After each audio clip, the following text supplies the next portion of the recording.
देखने वाले हैं मापन की मैट्रिक पद्धति, मैट्रिक सिस्टम ऑफ मेजरमेंट। लंबाई के मापक, लंबाई के मापक की इकाई होती है मीटर। लंबाई के मापक की इकाई मीटर होती है। 10 मिलीमीटर बराबर हमारा 1 सेंटीमीटर होता है। 10 सेंटीमीटर बराबर 1 डेसीमीटर होता है और 10 डेसीमीटर बराबर 1 मीटर होता है। 10 मीटर बराबर 1 डेकामीटर होता है और 10 डेकामीटर बराबर 1 हेक्टोमीटर होता है और 10 हेक्टोमीटर बराबर 1 किलोमीटर होता है। फ्रेंड्स, ये हमारे लंबाई के मापक की कुछ पद्धतियां हैं। क्षेत्रफल के मापक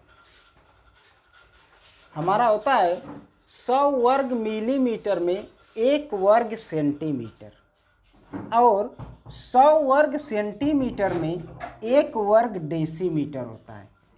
100 वर्ग डेसीमीटर में 1 वर्ग मीटर होता है और 100 वर्ग मीटर में 1 वर्ग डेकामीटर होता है और 100 वर्ग डेकामीटर में 1 वर्ग हेक्टोमीटर होता है और 100 वर्ग हेक्टोमीटर में 1 वर्ग किलोमीटर होता है।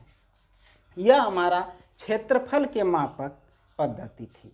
अब हम देखते हैं भार के मापक पद्धति। भार के मापक इकाई ग्राम होती है। भार की मापक इकाई ग्राम होती है। 10 मिलीग्राम में 1 सेंटीग्राम होता है। 10 सेंटीग्राम में 1 डेसीग्राम होता है और 10 डेसीग्राम में 1 ग्राम होता है और 10 ग्राम में 1 डेकाग्राम होता है और 10 डेकाग्राम में 1 हेक्टोग्राम होता है और 10 हेक्टोग्राम में 1 किलोग्राम होता है। यह हमारा भार के मापक पद्धतियाँ थी। धारिता के मापक, धारिता की मापक इकाई लीटर होती है। धारिता के मापक इकाई हमारी लीटर होती है। 10 मिलीलीटर में 1 सेंटीलीटर होता है और 10 सेंटीलीटर में हमारा 1 डेसीलीटर होता है और 10 डेसीलीटर में 1 लीटर होता है और 10 लीटर में 1 डेकालीटर होता है और 10 डेकालीटर में 1 हेक्टोलीटर होता है और 10 हेक्टोलीटर में हम लोग का 1 किलो लीटर होता है। यह हमारी धारिता के मापक पद्धति थी। अगली हमारी आ जाती है गिनती के मापक पद्धति, अर्थात वस्तुएं। हम जानते हैं कि 12 वस्तुएं बराबर 1 दर्जन होता है और 12 दर्जन बराबर हमारा 1 ग्रूस होता है और 144 वस्तुएं बराबर 1 ग्रूस होता है। क्यों? क्योंकि 12 दर्जन में 144 वस्तुएं होंगी, इसलिए 12 दर्जन में 1 ग्रूस हुआ तो 144 वस्तुओं में भी 1 ग्रूस होगा। आगे हमारा आ जाता है 24 कागज। 24 कागज बराबर हमारा 1 दस्ता होता है। 24 कागज में 1 दस्ता होता है और 480 कागज में 1 रीम होता है। 480 कागज में 1 रीम होता है या 20 दस्ते बराबर भी 1 रीम होता है। क्यों? क्योंकि 20 दस्ते में 480 कागज होंगे, क्योंकि 24 कागज में 1 दस्ता हो रहा है तो 480 कागज में 1 रीम बोल रहा है। तो यदि हम इसे 480 को यदि दस्ता में हम बदले तो हम यही ना कहेंगे कि 480 बटे के 24, जैसे इसका हम भाग देंगे हमारा 20 दस्ता निकल कर आ जाएगा, अर्थात 20 दस्ता में 1 रीम होगी।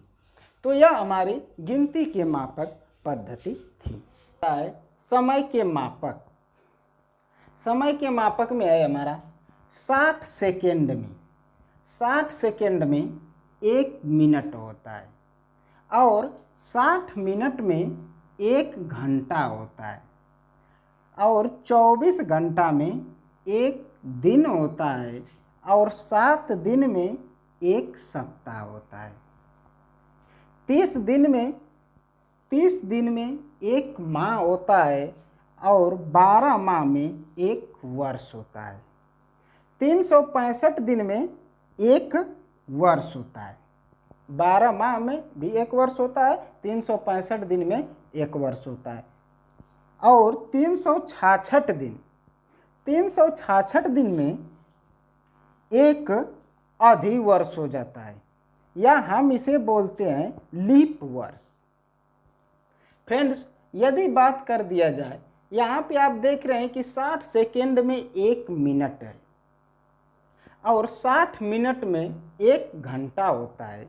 यदि हम कह दें कि 60 मिनट में कितना सेकेंड होगा, तो आप जानते हैं 1 मिनट में 60 सेकेंड होता है, तो 60 मिनट में आपका 60 गुणते 60 बराबर 3600 सेकेंड होगा। 60 मिनट में 3600 सेकेंड होगा और आप जानते हैं 60 मिनट बराबर 1 घंटा, अर्थात 1 घंटा में हम लोग का 3600 सेकेंड होगा। इसी तरह यदि हम बात करें कि 24 घंटा में कितना सेकेंड होगा, 24 घंटा में कितना सेकेंड होगा, तो हम जानते हैं कि 1 घंटा में 3600 सेकेंड, तो 24 घंटा में हमारा हो जाएगा 24 गुणते 3600 सेकेंड। तो जैसे ही हम इसका मल्टीप्लाइंग करेंगे, हमारा 24 घंटा में 86,400 सेकेंड होगा।